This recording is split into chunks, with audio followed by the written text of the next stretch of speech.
Welcome back नाज़रीन। गुफ्तगू हो रही है आज, बड़ी इंटरेस्टिंग गुफ्तगू है कि अगर आपने कहीं पर इन्वेस्टमेंट की हुई है किसी सोसाइटी में, किसी प्रोजेक्ट के अंदर, तो आप वेरीफाई कैसे कर सकते हैं कि ये एक नंबर खाता है या जाली, या 2 नंबर या 3 नंबर। आजकल तो नंबरों की भी अकसाम ज़्यादा है, पहले 2 नंबर काम होता था, आज 4 नंबर से तो शुरू होता है काम और 10 नंबर तक जाता है। तो हम बात कर रहे हैं कि आपने वेरीफाई कैसे करना है। 3 पॉइंट्स आपको ब्रेक से पहले बता चुके थे हम, और अभी चौथे पॉइंट के ऊपर हमारे कामरान हमारे साथ मौजूद हैं, डिस्ट्रिक्ट ईस्ट के ब्यूरो चीफ है। कामरान, मैं चाहूंगा कि उसको कंटिन्यू किया जाए कि कौन कौन से डॉक्यूमेंट्स रिक्वायर्ड होते हैं। अच्छा, हमने ब्रेक से पहले जो बात की थी मुख्तियार कार असिस्टेंट कमिश्नर डिप्टी कमिश्नर की तमाम एक प्रोसीजर से गुजरने के बाद जो मुताल्लिका बिल्डर होता है, जो सोसाइटी लॉन्च करता है, उसको फिर इतनी इजाज़त मिलती है कि वो अपने उस ज़मीन मुताल्लिका ज़मीन में कुछ हिलजुल कर ले। अच्छा, हिलजुल से मुराद ये कि झाड़ियां हैं, क्योंकि वो जंगलात थे। मतलब बाउंड्री वॉल हाँ, खींच ले। नहीं नहीं, बाउंड्री के लिए एक अलग एनओसी होती है। अच्छा, बाउंड्री भी नहीं कर सकता, उसके लिए भी एक एनओसी चाहिए जो डिप्टी कमिश्नर मुख्तियार कार और दूसरे डिपार्टमेंट ठीक है, हम यहाँ तक पहुंच गए थे। उस डिपार्टमेंट की अब एनओसी बाउंड्री चाहिए के तो बाद क्या काम कर सकता है अच्छा, बिल्डर? अब होता क्या है कि यहाँ पर जो हमने माशरे की एक्सरसाइज देखी है, लोग ने बाउंड्री करी या नहीं भी करी, उसमें कुछ बादाम के, खजूर के, नारियल के दरख्त लगाए और माल बेचना शुरू कर देते हैं। ठीक है, सस्ते प्लॉट एक ले ऑफिस लें, बना देते हैं, हाँ छोटा ऑफिस सा। बना लेते हैं। बिल्कुल, ऑफिस बनाने की इजाज़त उस वक्त मिलती है जब डिप्टी कमिश्नर की तरफ से ज़मीन क्लियर आ जाती है और एमडीए वगैरह ये दूसरे सोसाइटी से। उसके बाद अगर आपको माल बेचना है आवाम को, तो उसके लिए आपको चौथी एनओसी दरकार होती है, और जो मेन तरीन एनओसीज में से है वो है water and sewerage. Water and sewerage department उस इलाके का सर्वे करता है जिस जगह पर आप लॉन्चिंग करने जा रहे हैं, ठीक है। उसकी कैपेसिटी देखता है, अपनी लाइन, अपनी कंट्यूड लाइन, अपनी पानी का। आप उनको एक अपना प्रपोज प्लान देते हैं ठीक कि है। भाई हम इसमें 100, 200, 1000, 2000, 10,000, 20,000 प्लॉट बनाने जा रहे हैं। प्लॉट का साइज 80 गज है, 125 गज है, 200 है, 500 है, 600 है। इसमें इतने कमर्शियल हैं, इतनी मसाजिद हैं, इतने इमाम बारगाह हैं, इतने जो है पार्क्स हैं, ये हैं एमिनिटीज़ उसके अंदर शो की जाती हैं। तो फिर उस हिसाब से वाटर एंड सेवरेज का जो इंजीनियर होता है वो एक लाइन अप्रूव करता है, फिर आप एक चलान भरते हैं वाटर एंड सेवरेज वालों को, वो आपको एनओसी देते हैं। उसके बाद नेक्स्ट एनओसी जाती है Swiss southern gas off Pakistan की, वो भी सेम प्रोसीजर। आप उसको प्रपोज प्लान देते हैं, इतने हैं ये है, तो वो आपका एक रेशो निकाल कर कितना मतलब जाएगा। एक एनओसी वाटर बोर्ड से आती है, एक एनओसी आपकी सुई गैस से आती है। इसके साथ फिर आती है के इलेक्ट्रिक की, एक एनओसी के इलेक्ट्रिक सेम। आपको लोड चेक करते हैं, वो इंजीनियर्स आते हैं बाकायदा। ये एक दिन का, 2 दिन का, 1 महीने का काम नहीं, सर्वे होते हैं पूरे। ये पूरे सर्वे होते हैं कि इसमें इतने हजार अफराद आज रह रहे हैं, तो इतने लाख अफराद इतने साल बाद बच जाएंगे, तो बिजली का निजाम, पानी का निजाम, गैस का निजाम भाई आगे जाके बढ़ेगा, तो हम इनको कितने का लोड, कितने की लाइन, कितने का पानी सैंक्शन करें। मतलब लोग जाकर ये पूछ सकते हैं कि आपके पास वाटर बोर्ड की एनओसी है, आपके पास सुई गैस की एनओसी है, आपके पास के इलेक्ट्रिक की एनओसी है। बिल्कुल। और ये बिल्डर दिखाने का जो है वो मजाजी है कि वो दिखाना जरूरी है। इन तमाम जब एनओसीज को जब आप हासिल कर लेते हैं, तो आपका अगला जो रुख होता है किसी भी बिल्डर का, वो होता है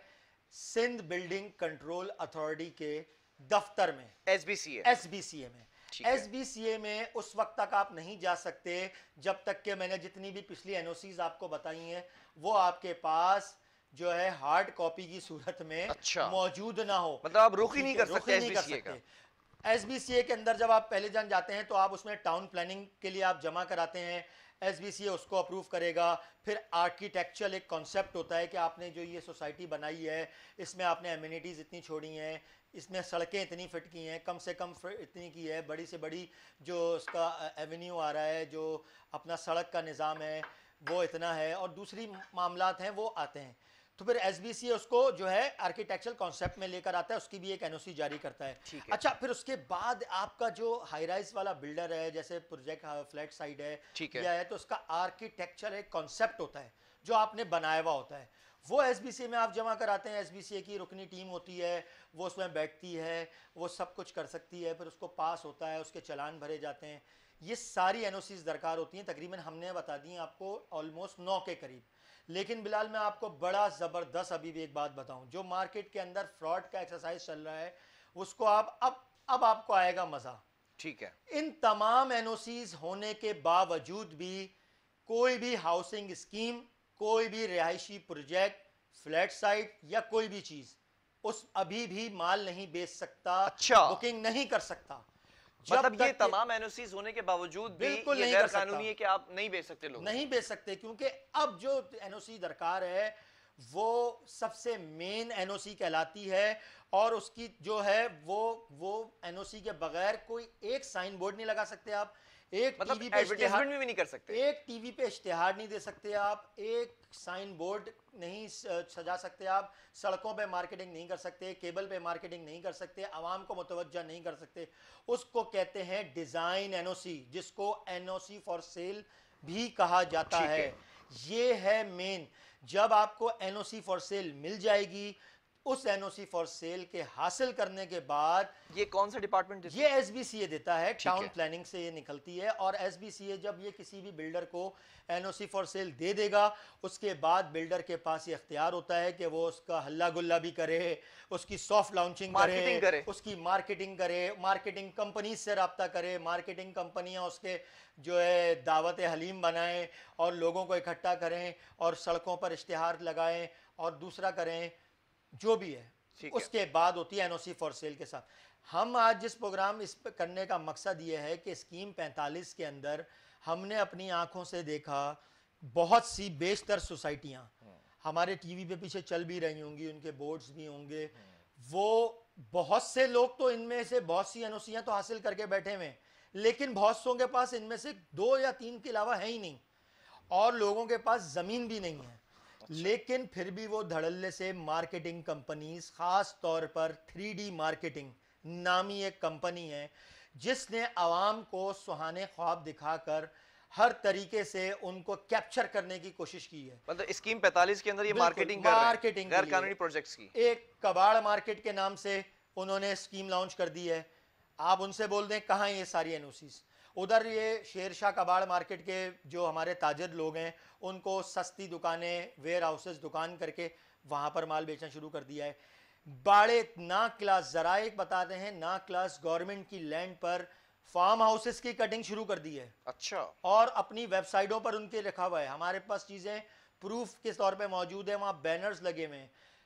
बाड़े, डेयरी फार्म्स के बाड़े 1000 गज, 2000 गज, 4000 गज काट काट के बेच रहे हैं 30 साला, अरे 99 साला ज़मीन पर।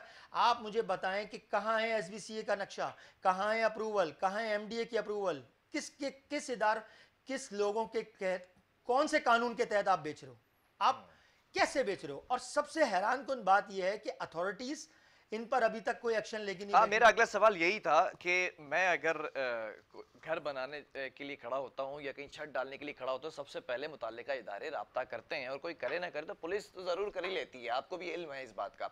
लेकिन ये इतनी बड़ी बड़ी सोसाइटीज़ जो गैर कानूनी कामरान आप बता रहे हैं और उनकी मार्केटिंग की जा रही है, लोगों को सेल करने के झांसे में फंसाया जा रहा है, तो इसके ऊपर इदारे खामोश क्यों अच्छा, हैं? अब बिलाल, अगर कोई शख्स ये 3D मार्केटिंग से 1000 गज, 2000 गज, 4000 गज का फार्म हाउस खरीद ले, उसकी कानूनी हैसियत क्या है?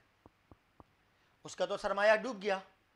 माशरे की आपने पुराने भी आपके सामने भी हैं, आप खुद भी माशाल्लाह एक बेहतरीन एंकर हैं, आप साफ नहीं हैं। क्या हमारे इसी माशरे के अंदर, इसी मुल्क के अंदर, इसी शहर के अंदर लोग हाउसिंग स्कीमों में फ्रॉड करके नहीं भागे? बिल्कुल ऐसा ही है। भागे। 2-4 को तो हम तो बेनकाब भी कर चुके हैं अपने क्या प्रोग्राम में। लोग 1974 से लेकर सन 2011 तक, ये 2021 तक, क्या अभी तक अपनी रिहाइश वाले प्रोजेक्टों के लिए मुंतजर नहीं है कि उनको कब्जा मिल जाए? बिल्कुल ऐसा क्या ही है। ऐसी कोऑपरेटिव सोसाइटीज, क्या हम बिल्कुल अनोखी बात कर रहे हैं आज?